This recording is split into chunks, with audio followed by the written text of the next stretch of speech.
부탁을 드리고, 하나님의 말씀, 우리가 많이 알고 있다고 생각하는 부자의 비유, 낙타와 또 바늘의 비유의 말씀을 함께 상고해 보기를 원합니다. 함께 기도하겠습니다.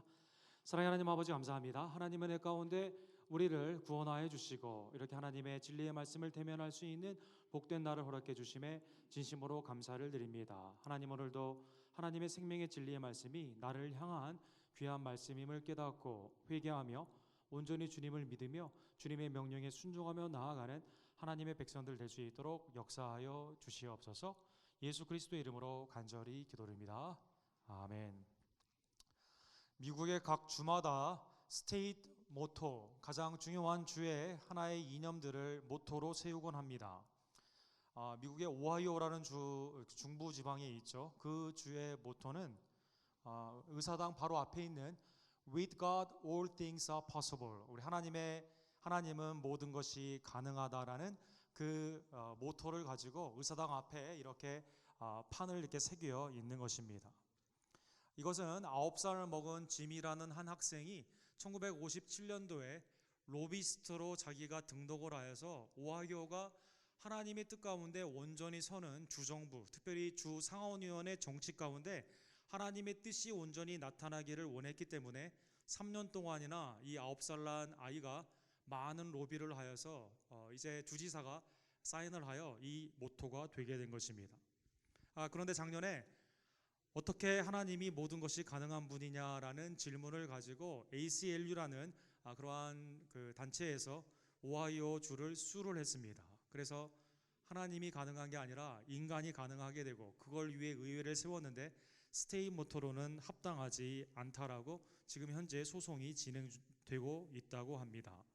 과연 하나님이면 모든 것이 가능한가? 우리는 삶 가운데 불가능한 상황을 맞이하게 되면 과연 하나님이 이것을 해결해 줄 수 있을까? 그 가능한 하나님의 그 능력을 우리가 질문하고 때로는 의심할 때도 있다라는 것입니다. 오늘 본문은 우리가 굉장히 많이 잘 알고 있다고 생각하는 부자이며 청년인 그 청년이 와서 주께 질문한 그 내용의 비유가 됩니다. 독일의 유명한 신학자이며 목사님이신 헬무 틸리아케라는 예수님 기후의 탁월한 거장은 비유에 대해 우리에게 이렇게 주의를 경고하고 있습니다. 예수님의 비유 속에는 항상 내가 있는데 나를 찾고 그 말씀을 내가 받아들여야만 된다라는 것입니다. 그는 함부르크 대학의 신학대 총장을 한 이후에 지방의 교회에 와서 교회에서 이제 목사직을 감당하게 되었는데요. 교회의 멤버로 받아들이는 멤버십에 4가지 질문을 했다고 합니다. 첫 번째, 예수님은 누구입니까? 그러면 입교하는 분들이 저는 그리스도입니다. 우리의 구원주십니다 라고 하면 성도들이 다 아멘 하는 것이죠. 두 번째 질문, 그러면 주님 우리의 어떤 삶으로 부름을 받고 있습니까? 우리를 제자로 부름받고 있습니다. 주님을 따라가기 위해서 십자가를 져야만 됩니다. 성도들이 다 아멘으로 멤버를 환영하게 될 것입니다. 교회는 누구입니까? 다리가 아니라 구원받은 우리가 곧 교회입니다 라고 하게 되는 거죠. 네 번째 질문이 굉장히 중요한데, 당신의 1년 연봉이 얼마나 됩니까? 라고 하게 되면 사람들이 말하지 않는다는 것이죠. 그러면 우리 교회 멤버로 받을 수 없습니다 라고 한다는 것입니다. 그 이유는 본문에 있는 18장에 있는 기도의 말씀에 부자 청년에 대한 말씀이 곧 우리에게 주신 말씀인데, 많은 사람들이 이 비유에서 나를 찾지 않고 우리 교회에 있는 또 내가 알고 있는 다른 사람들을 찾아 이것은 그 사람에 관한 말씀이다라고 외면하고 한다는 것입니다. 오늘 비유의 주인공은 부족함이 없는 관리였습니다. 18절에 보면 관리였다라고 나와 있습니다. 관직이 있었기 때문에 상당한 명예와 의리는 영향력이 있었던 것이죠. 또한 마태복음에 보게 되면 그는 청년이었다라고 하고 있습니다. 20대와 30대를 지칭하는 얘기이기 때문에 그는 젊음을 소유한 자였습니다. 마가복음 10장과 오늘 본문 후반부에 보면 그는 부자였다라고 나와 있습니다. 막강한 재물의 그 능력을 가지고 있었던 것입니다. 젊음도 있습니다. 돈도 있습니다. 명예도 있는 이 젊은 이 사람이 하나의 질문을 가지고 와서 하나님께 묻고 있는 것입니다. 선한 선생님이여, 내가 무엇을 하여야 영생을 얻으리까? 라고 질문한 것입니다. 예수님을 선하다라고 말을 하면서 본문에 보면 영생을 얻으리까라는 그 동사를 어떻게 하면 천국을 유산으로 받을 수 있습니까라는 질문으로 inheritance, 유산을 어떻게 받습니다라는 질문을 그가 하게 된 것이죠. 현세에서는 아무것도 부러울 것이 없는 모든 것을 가진 이 청년이 그리스도께 한 가지의 질문을 가지고 왔는데 그것은 다른 질문이 아니라 eternal life, 영생에 관한 고유한 질문을 가지고 그는 온 것입니다. 믿는 자나 믿지 않는 자나 영혼에 대한 관심은 한 번쯤 생각해보고 하는 중요한 과제가 됩니다. 하나님의 형상과 모양으로 창조된 우리들은 전도서 3장 11절에 보면 하나님이 모든 것을 지으시되 때를 따라 아름답게 하셨고 또 사람들에게는 영혼을 사모하는 마음을 주셨느니라. 그러나 하나님이 하시는 일의 시종을 사람으로 측량할 수 없게 하셨도다. 우리에게 무엇을 사모하는 마음을 주셨습니까? 이터니티, 영혼을 사모하는 마음을 주셨다는 것입니다. 지금 젊고 명예가 있고 또 나에게 질문이 있다 하지만 그러나 현재 있는 삶 가운데 이것은 어느 정도까지 지속될 것인가를 그는 염려하며 영혼에 대한 사모하는 마음으로 주님을 찾은 것입니다. 밖에 1장 6절에도 너희가 많이 뿌릴지라도 수확이 적으며 먹을지라도 배부르지 못하며 마실지라도 흡족하지 못하며 입어도 따뜻하지 못하며 일꾼이 싹을 받아도 그것을 구멍에 뚫어진 전대에 넣음이 되느니라. 수많은 것들을 내가 누리는 것 같지만 마음의 시면의 깊은 곳에 채워지지 않는 영혼에 관한 하나님이 채워야 되는 공허가 있다라는 것입니다. 비유의 주인공 어떻게 보면 우리에게는 매우 먼 나는 나이가 들었고 나는 재물도 없고 나는 명예도 없기 때문에 이 비유는 나에 관한 말씀이 아니다라고 외면할 수 있지만 그러나 이 비유의 주인공이 곧 영생의 모든 질문과 하나님이 채워야 되는 그 깊은 공허를 경험하고 있는 여러분과 저에 대한 말씀이라는 것입니다. 예수님은 이 청년에게 먼저 하나님만이 선하신데 왜 자기를 선하다 했느냐라는 그 질문의 의도를 묻습니다. 즉 예수님이 하나님을 믿고 그렇게 했느냐 아니면 인사치레로 그냥 당신 선한 분 아닙니까라고 그냥 말을 했느냐라는 것입니다. 구약에 있어서 선함은 단순히 도덕적으로 착하다는 의미를 넘어 하나님의 주권과 죄를 사하여 주시고 하나님의 공의 가운데 인도하시는 그 창조주 하나님, 주권주 하나님을 향해 나아가는 그러한 단어로 쓰여졌습니다. 대표적인 말씀이 시편 54편 6절에 나와 있습니다. 내가 낙헌 자로 주께 제사하리이다. 여호와여 주의 이름에 감사하오니 주의 이름이 선하심이니라. 선하심은 오직 하나님밖에 없으시다는 것입니다. 우리의 죄를 사하여 주시고 우리를 하나님의 뜻으로 이끌어 주시며 또 생사화복의 주관자가 되셔서 하나님의 목적과 소원을 우리 마음 가운데 주시고 그 가운데 인도하시는 예배 가운데 경배로 높여드려야 되는 그 선하신 분은 오직 하나님뿐인 것입니다. 먼저 믿음의 표현이냐 인사치레라는 것을 물으신 후에 예수님은 하나님을 향한 그 영생의 질문을 이웃을 향한 계명의 준수로 묻고 계십니다. 간음하지 말라, 살인하지 말라, 도둑질하지 말라, 거짓 증언하지 말라, 내 부모를 공경하라 하였느니라. 이 계명을 다 지켰느냐라고 물은 것이죠. 부자이면서 청년이면서 관리인 이 사람은 신앙 교육이 매우 잘 되어 있습니다. 이것은 내가 어렸을 때부터 지켰나이다. 좌우를 구별할 수 있는 약 3살의 유대인의 전통 가운데 이제 그는 3살 때부터 자기의 의식적으로 양심적으로 생각하는 한 이 모든 이웃과의 계명을 지켰다라는 것입니다. 예수님은 왜 십계명의 앞부분이 아니라 뒷부분에 이웃과의 관련되어 있는 계명을 물으셨을까요? 아마도 예수님은 예시겔 33장에 있는 말씀을 인용하신 것 같습니다. 저당물을 도로주며 강탈한 물건을 돌려보내고 생명의 윤례를 지켜 행하여 죄악을 범하지 아니하면 그가 반드시 살고 죽지 아니하리라. 하나님을 사랑하는 그 사랑의 마음은 이웃의 사랑으로 나타나야 되는데 그 계명을 그가 지키게 된다면 하나님의 영생이 그에게 있다라는 것입니다.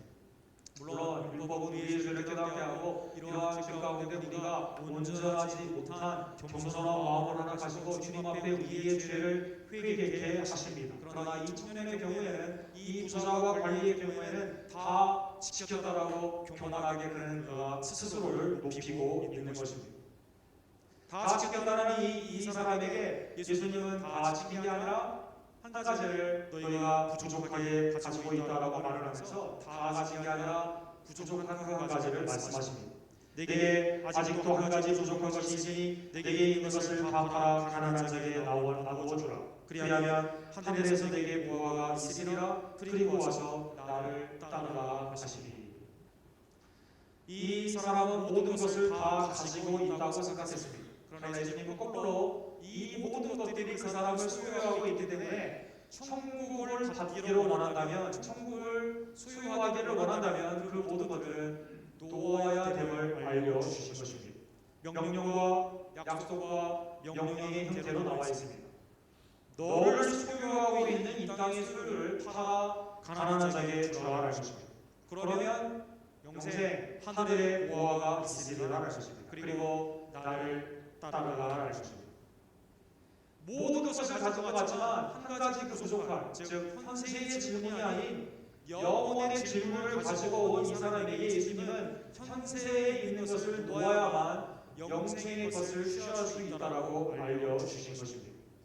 우리는 직장, 가정, 학업, 여러 가지 삶 가운데 이것을 내가 컨트롤하고 있다고 생각을 하곤 합니다. 그러나 우리는 종종 깨닫게 되죠. 내가 직장이나 사업체를 컨트롤하는 것이 아니라 그것이 나를 사로잡고 있음을 깨닫게 됩니다. 내가 나의 자녀를 소유하고 있는 것이 아니라 어느덧 자녀가 나에게 우상이 되어서 내가 자녀에게 사로잡혀 있음을 깨닫게 됩니다. 내가 재물을 가지고 많은 것들을 누리고 있다고 생각하지만 언제나 근심과 걱정 가운데 나는 재물의 노예가 되어 있음을 발견하고 판단할 것입니다. 영생의 그 눈앞에 있는 구원주를 앞에 두고 이 큰 부자는 심히 근심을 하였습니다. 23절에 보면 큰 부자의 힘으로 심히 근심하였다라고 나와 있습니다. 호프만의 그 그림을 보게 되면 이 청년이 아주 젊은 관리를 쓰고다녔던 많은 연료와 같은 그러한 것과 긴 옷과 화려한 옷을 가지고 있고 예수님에게 영생을 질문하는 모습이 나와 있습니다. 여러분 화면에 사진을 뒤에 보게 되면 그때 이 말씀을 듣고 있는 사람들은 누구입니까? 갈릴리에서 모든 것을 버리고 따라온 헐벗은 제자들, 또 예수님을 향해서 자기의 모든 것을 공개하고 있는 요종들이 이 말씀을 지금 듣고 있는 것입니다. 이 청년이 어떤 반응을 보일까? 놀랍게도 심히 근심하며 돌아가게 된 것입니다.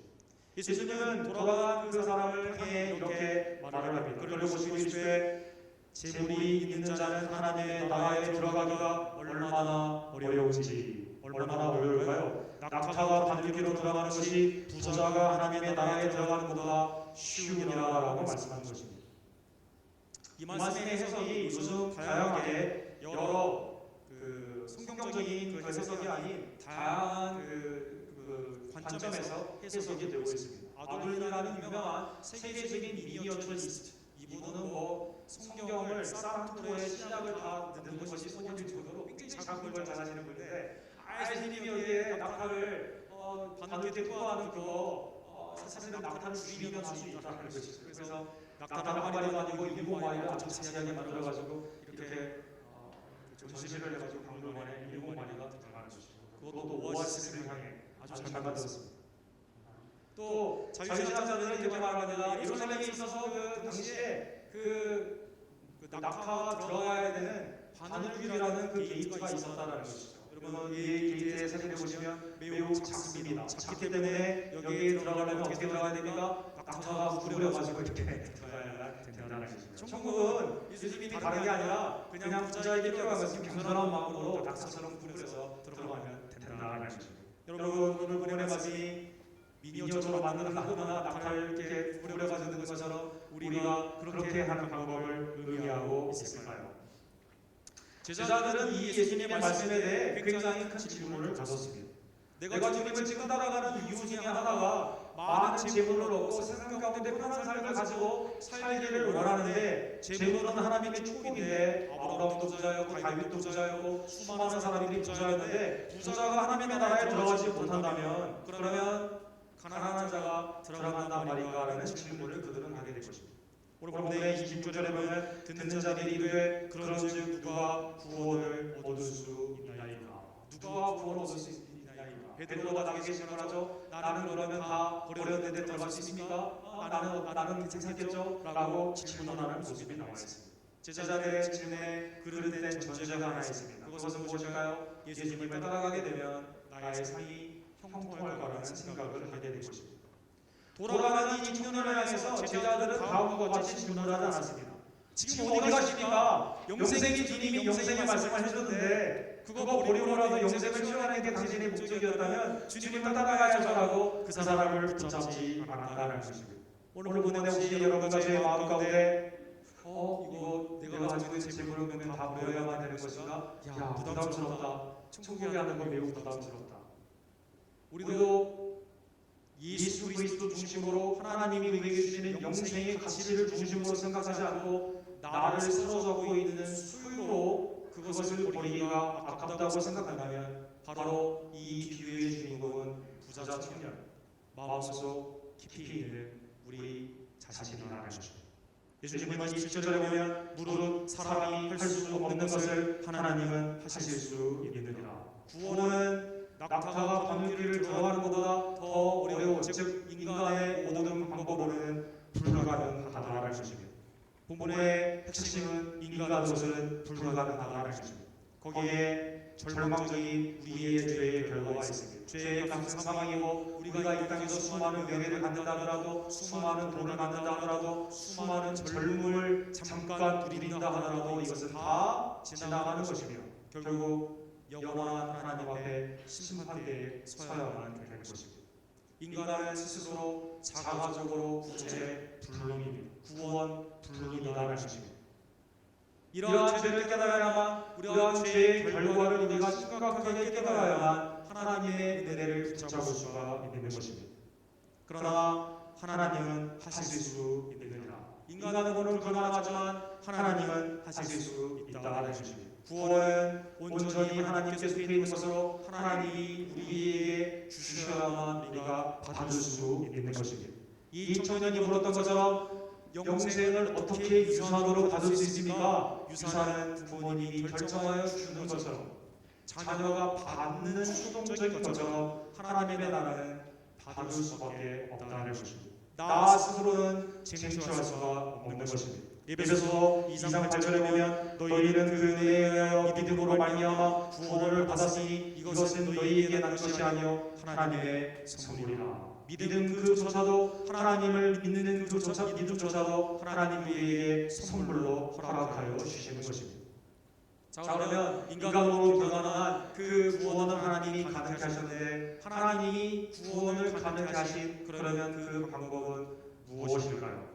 그것은 마치 부모님이 돌아가시면서 아무 한 것 없는 자녀에게 사랑 가운데 유산을 남겨주는 것처럼 전적으로 우리에게 은혜로 주시는 것입니다. 하나님이 이렇게 해서 구원을 성취하셨을까요? 하나님이 이상한 매직 같은 것으로 우리의 구원을 성취해 주셨을까요? 성경에 나온 것은 예수 그리스도가 모든 것을 버림으로 말미암아 우리를 위해 버림으로 말미암아 우리를 구원하신 것입니다. 지금 이 부자 청년 관리는 자기가 잡고 있는 것을 버리지 못해 예수님을 따라가지 못하고 있습니다. 놀랍게도 예수님은 여러분과 저에게 구원을 주시기 위해 모든 것을 버리셨습니다. 하늘 보좌를 버리셨습니다. 이 땅에 오셔서 세상의 왕으로 인정받는 그 모든 것을 버리셨습니다. 여우도 버리고 날아가는 새도 둥지가 있지만 머리 굵고차 없는 나그네의 인생으로 모든 것을 버리신 것입니다. 십자가의 십자까지도 여러분과 저를 위해 버리신 것입니다. 그리고 궁극적으로 그의 목숨, 생명을 우리를 위해 버리신 것입니다. 아버지께서 나를 아시고 내가 아버지를 아는 것 같이 나는 양을 위하여 목숨을 버리노라. 요한복음 10장 15절에 맞는 말씀입니다. 우리에게 영생을 주시고자 목숨까지 버리신 것입니다. 영생의 고유한 질문을 가지고 왔던 사람이 사실은 현세에 집착하고 있는 것과는 달리 모든 것을 가진 그리스도는 우리를 위해 모든 것을 버리셨다는 것입니다. 왜? 영생을 주시기 위해. 고린도후서 8장 9절에는 우리 주 예수 그리스도의 은혜를 너희가 알거니와 부유하신 이로써 너희를 위하여 가난하게 해주시는 그의 가난함으로 말미암아 너희를 부유하게 하여 하십니다. 영생의 풍성한 생명의 꼴로 우리가 매일의 삶 가운데 세상과 현세에 시달리지 아니하고 그것을 믿음으로 이겨나갈 수 있도록 하나님이 놀라운 생명을 주시기 위해 그 부유함을 주시기 위해 주님은 지극히 가난해지시고 낮아지셨다는 것입니다. 그러기에 이 놀라운 은혜를 받은 우리들은 그 영생의 구원주를 받기 위해 이 세상에 있는 것을 버려야만 되는 것입니다. 프로본의 핵심의 단어는 버린다, 받는다가 주제가 되는 동사가 되는 것입니다. 29절에 보면 베드로와 제자들에게 이렇게 말합니다. 내가 진실로 너희에게 이르노니 하나님의 나라를 위하여 집이나 아내나 형제나 부모나 자녀를 버린 자는 현세의 열매를 받고 내세의 영생을 받지 못할 자가 없느니라 하십니다. 친구들, 내가 가장 현세에 중요하다고 생각하는 그러나 주님을 따라가기 위해 나를 붙잡고 있는 것이라 하더라도 그것이 된다면 그것까지 우리는 버려야만 된다는 것입니다. 친구들, 내게 그런 명령이 아닙니다. 주님을 붙잡게 되었을 때 여기 본문에 나와 있는 것처럼 현세의 열매를 받고 두 분간에 가장 분실이 좋아지는 방법은 무엇입니까? 두 분이 하나님을 온전히 섬기는 일인 것입니다. 자녀와 부부 간에 가장 아름다운 교와 양익이 일어나는 사건은 무엇입니까? 온 식구가 하나님을 온전한 구주로 영접하며 따라가는 것이라는 것입니다. 재물, 히브리서 13장 5절에 보면 돈을 사랑하지 말고 있는 바를 중한 줄로 알라. 그는 신이 말씀하시기를 내가 결코 너희를 버리지 아니하고 너희를 떠나지 아니하리라 하셨느니라. 주님을 붙잡게 되면 주님은 우리를 결코 버리거나 떠나지 아니하시리라는 것입니다. 나와 복음을 위해 하나님의 나라를 위해 우리의 삶에 나를 소유하고 있는 그 우상들을 제거하고 주님만을 따르게 되면 현세에 내가 가지고 있다고 생각하고 나를 붙잡고 있다고 생각하는 그것을 버리게 되면 주님을 붙잡게 되면 하나님은 우리에게 영생을 허락하여 주시는 것입니다. 사랑하는 성도 여러분, 우리는 이 부자 청년이 나와는 관계 없는 사람처럼 보입니다. 그러나 우리의 마음속 깊은 곳에서는 우리의 죄성이 이 청년이 지금도 살아 움직이고 있는 것입니다. 여러분, 조성동 목사님이 교회 다니면서 그것도 몰라라는 그가 CBS에서 많은 믿지 않는 자들의 질문을 받고 이 상담하라는 그 프로그램을 정리하여 낸 책이 있습니다. 이제 이후에 교회 다니면서 죽이는 분도 몰라, 교회 다니면서 십계명도 몰라, 교회 다니면서 귀신도 몰라, 이런 책이 시리즈로 좀 나오게 되죠. 교회 다니면서 그것도 몰라. 믿지 않는 사람의 가장 궁금한 점 중에 하나가 왜 교회에 다니나요? 라고 묻는다라는 것입니다. 거기에 대해 믿는 자들이 왜 교회에 다니는지 대답을 잘 못한다는 것입니다. 나는 왜 주님을 따르고 있을까요? 나는 왜 신앙생활을 하고 있을까요? 교회에 나는 왜 나오고 있을까요? 여러분, 우리의 신앙 가운데 우리의 대답은 무엇이 되어야 될까요? 현세에 내가 가지고 있는 것에 더해서 영생을 받기 위해, 현세에 내가 가지고 있는 것을 증거하기 위해, 나의 마음의 소원과 간구가 형통교회에 되기 위해 교회에 다닌다면, 나의 지식으로 주의 주님을 믿고 따른다면 우리는 부자 관리 이 청년의 그 모습과 동일하다는 것입니다. 요한복음 6장에 보면 예수님이 병을 고쳐주십니다. 귀신을 내어주십니다. 수많은 사람들을 오병이어의 기적으로 그들에게 먹여주십니다. 수많은 우리가 따라오게 됩니다. 이때 예수님이 이게 중요한 게 아니라 너희에게는 생명의 만나, 생명의 양식이 되는 나를 먹고 마셔야 된다, 나를 믿어야 된다라고 말을 하니까 사람들이 어떤 반응을 보입니까? 그때부터 그의 제자 중에서 많은 사람이 떠나가고 다시는 그와 함께 다니지 아니하더라. 내가 생각한 것과 다르네. 이것은 내가 원했던 예수 그리스도가 아니네. 내가 가지고 있는 것에 더해서 그리스도를 믿기를 원했던 수많은 사람들이 떨어져 나오게 되었다는 것입니다.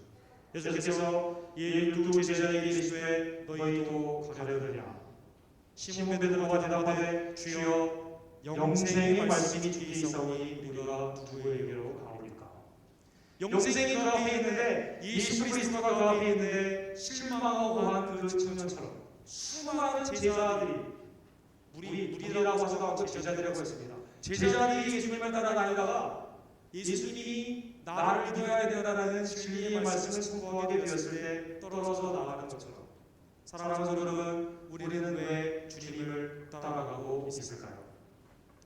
베드로와 같은 고백이 우리의 고백이 되기를 간절히 원합니다. 모든 것을 버리시고 우리에게 영생을 주시기 위해 우리에게 강림하시며 우리를 위해 죽으신 그 예수 그리스도, 그분을 향한 감사와 그분의 은혜를 감격하여 주님을 쫓는 믿음의 백성들이 되기를 간절히 원합니다. 나의 구원과 영생을 위해 이 땅에 오신 그리스도를 온전히 잃지 않고 주님만을 바라보며 따라가는 주님의 참된 제자들이 되기를 간절히 원합니다. 은혜를 깨달았을 때야 비로소 이웃 사랑이 시작되게 되는 것입니다. 온전한 은혜를 깨닫게 되었을 때야 이 청년이 그토록 소중하게 가지고 있었던 그것을 펼쳐 줄 수가 있다는 것입니다. 사도행전 4장 36절과 37절에 보면 바나바라는 사람이 있습니다. 그는 초대교회의 사도로서 부름을 받은 자로서 하나님의 은혜를 받고 어떻게 합니까? 위로의 아들로 성도들을 도우며 그가 같이 있음에 팔아 그 값을 가지고 사도들 앞에 두었다라고 나와 있습니다. 히브리인의 히브리인 중이며 베냐민 지파이며 가말리엘의 수속생이었으며 사내들이 공예였으며 바리새인 중에 바리새인이었던 세상적으로는 최고의 모든 것을 믿으며 살아갔던 바울 사도가 그리스도를 만난 후에 이렇게 고백합니다. 빌립보서 3장 8절과 9절에 보면 내가 그를 위하여 모든 것을 잃어버려도 배설물로 여김은 그리스도를 얻고 그 안에서 발견되려 합니다. 사랑하는 성도 여러분, 비유는 그 안에 우리를 대상으로 하고 있습니다. 나는 이미 늙었습니다. 청년이 아니에요. 나는 재산이 없어요. 나는 부자가 아니기 때문에 이건 다른 사람이 말하는 말입니다. 나는 명예도 없습니다. 정부 관리나 이 일을 들어야 됩니다. 아닙니다. 우리의 마음에 깊은 곳에 있는 부자 청년이 있음을 다시 한번 깨닫고 우리의 죄를 회개하며 현세의 것을 붙잡고 주님을 구해 섬기는 것이 아니라 재물과 하나님을 경하여 섬기는 것이 아니라 나를 위해 목숨까지 버려주신 예수 그리스도를 기억하며 주님 앞에 우리의 삶을 온전히 헌신하는 하나님의 백성들 되기를 간절히 원합니다. 기도하겠습니다. 사랑하는 하나님 아버지 감사합니다. 오늘 비유의 말씀을 통해 우리 한 사람 한 사람에게 말씀해 주심에 진심으로 감사를 드립니다. 하나님, 현세의 소유물들을 우리가 얼마나 소중히 여기고 붙잡기 위해 또 얼마나 많은 희생들을 하고 있는지요. 그것을 떨쳐버리지 못해서 영생의 주님을 잃어버리고 살 때가 얼마나 많이 있던지요. 주님, 우리의 이러한 죄를 회개하오니 이제는 영생의 우리의 구원주가 되시는 예수 그리스도를 바라보며 그가 우리를 위해 죽으시고 부활하셨음을 온전히 믿고 그의 아름다운 은혜를 온전히 받아들이며 우리도 그 은혜에 감격하여 기쁨으로 주님만을 따라가는 주님의 참된 제자들이 될 수 있도록 역사하여 주시옵소서. 존귀하신 주님을 얻기 위해서 세상에 내가 가지고 있었던 것을 해로 여기고 이제 아깝게 여기지 않는 배설물로 여기는 바울의 신앙이 되기를 간절히 원합니다. 하나님 안에서 하나님을 경배하는 것이 이웃 사랑으로 주님의 은혜 가운데 전원하여 우리의 삶 가운데 열매 맺기를 간절히 원합니다. 주님, 우리 교회를 통해 세속의 모든 목적들이 사라지게 되며 온전한 하나님의 영광만을 목적을 향해 나아가게 되는 하나님의 아름다운 교회로 주님 우리 교회를 변화시켜 주시고 인도하여 주시옵소서. 우리를 위해 목숨을 버려주신 우리의 구원주 예수 그리스도의 이름으로 간절히 기도드립니다.